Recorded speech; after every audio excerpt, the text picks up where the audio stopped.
আসসালামু আলাইকুম সবাইকে।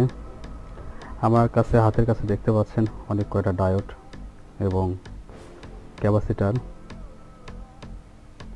এই ক্যাপাসিটারের সঙ্গে আপনাদেরকে সবাইকে পরিচিত করে দেব পরের ভিডিওতে।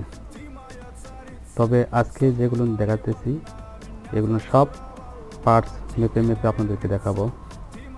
এই যে ডায়োড, প্রত্যেকটা জিনিসের পার্টস পেতে আপনাদেরকে মেপে দেখাবো।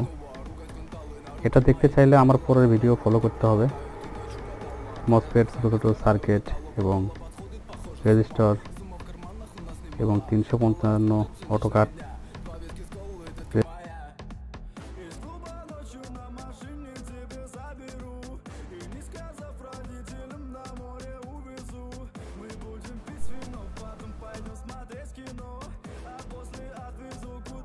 К себе